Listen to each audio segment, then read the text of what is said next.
WhatsApp guys, I am AP. I hope you are doing well. चलिए, एक बहुत important question ये theory है। Prove that the tangent at any point of a circle is perpendicular radius through the point of contact. Point of contact या point of tangency एक ही चीज़ को बोलते हैं। देखिए क्या करना है, ये सर्किल हो गया। मैं प्रूव करना है कि ये जो रेडियस और टेंजेंट के बीच में जो एंगल बन रहा है ये 90 डिग्री का होता है। ये हमें प्रूव करना है। मान लीजिए सेंटर ओ है, ये इसको टेंजेंट का नाम दे दिया हमने ए बी। जो पॉइंट ऑफ कॉन्टैक्ट को हमने पी से रख दिया, ठीक है।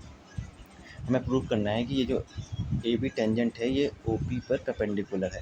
जैसे एक चीज़ समझिए, आप समझिए ये कि मान लीजिए कि एक ये लाइन है, इस लाइन पे हमें परपेंडिकुलर खींचना है इस पॉइंट से, ठीक है। तो परपेंडिकुलर खींचना है, एक लाइन इधर जा रहा है, एक इधर जा रहा है, एक इधर जा रहा है, एक इधर जा रहा है, एक इधर जा रहा है, एक इधर जा रहा है, एक इधर जा रहा है, ठीक है। इसमें शॉर्टेस्ट कौन सा होगा? शॉर्टेस्ट लाइन होगा वो ये होगा जो उसके परपेंडिकुलर है। तो उसी चीज़ को यहाँ पे देखिए, यहाँ से अगर इस पॉइंट पे हम लेते हैं, यहाँ से इसको कनेक्ट करते हैं, या फिर यहाँ पॉइंट लेते हैं ए बी पे, इसको कनेक्ट करते हैं, लेकिन तो ये लाइन इस लाइन से ज़्यादा बड़ी है, ये भी इससे ज़्यादा बड़ी है। तो एक थ्योरी होता है कि अगर किसी चीज़ पे हमें शॉर्टेस्ट डिस्टेंस को कवर करना है उस पॉइंट तक, जैसे कि ये मान लीजिए यहाँ तक हमसे कवर करना था इस पॉइंट से, तो वो 90 डिग्री पे होता है, ठीक है। ये इसी को हम लोग प्रूव करते हैं, इसी प्रकार से प्रूव हो जाएगा।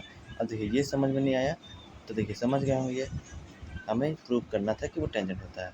नहीं समझ में आया तो एक बार फिर से मैं समझाता हूँ। मान लीजिए कि ये सर्किल है, ये सेंटर ओ रेडियस हो गया, ये आपका रेडियस हो गया, ये आपका टेंजेंट हो गया, ये 90 डिग्री हो गया, ये सेंटर ओ हो गया, ये ए हो गया, ये बी हो गया, ये पॉइंट ऑफ कॉन्टैक्ट हो गया।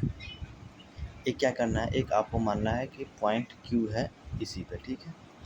अब एक चीज़ आप देखिए, ये लाइन हो गया, इस लाइन पे जो शॉर्टेस्ट डिस्टेंस होगा ना, मान लीजिए इस पे परपेंडिकुलर खींचना है, तो परपेंडिकुलर मान लीजिए ऐसे खींचेंगे, ऐसे खींचेंगे, ऐसे खींचेंगे, परपेंडिकुलर नहीं होगा। परपेंडिकुलर कब होगा? जब वो शॉर्टेस्ट डिस्टेंस को कवर करेगा। शॉर्टेस्ट डिस्टेंस को कवर किया तो ये शॉर्टेस्ट डिस्टेंस हो गया, तो ये 90 डिग्री हो गया। उसी प्रकार ये वाली लाइन है और ये वाली लाइन है, शॉर्टेस्ट कौन सी है? ये वाली है। तो शॉर्टेस्ट जो होगा ना, तो उस लाइन पे वो परपेंडिकुलर बनेगा। यही होती है थ्योरम, ठीक है। अब देखिए, इसको आपको लैंग्वेज में लिखना है क्योंकि आपको एग्जाम में लिखना है, तो उसको आप कैसे लिखिएगा, ये देखिए मैंने बनाया हुआ है, इसको आप लोग देख लीजिएगा वीडियो को पॉज करके, ठीक है। उसी प्रकार से ये दिया गया है, ठीक है। देखिए, a circle with centre O with tangent A B at a point of contact P, ठीक है। To prove that O P is equal to O P, ये सेंटर ओ है, O P perpendicular to A B, let Q be an Q है point A B पे connect किया है O Q पे, ये यहाँ ओ है, ठीक है। Suppose it touch the circle at R, R पे ये टच कर रहा है, ये लाइन है। O Q is greater than O R, O Q जो है ये ओ है, ये क्यू है, E greater than R. O Q is greater than also O P, ये ओ हो, ये ओ पी है, क्यों? क्योंकि O P is equal to O R, O P is equal to O are, क्यों? क्योंकि ये रेडियस है। तो same will be the case with the other points on the circle. इसे मान लो कि यहाँ हमने पॉइंट लेता, एक पॉइंट हम मान लीजिए यहाँ लेते हैं, तो वही केस बन जाता है, ठीक है।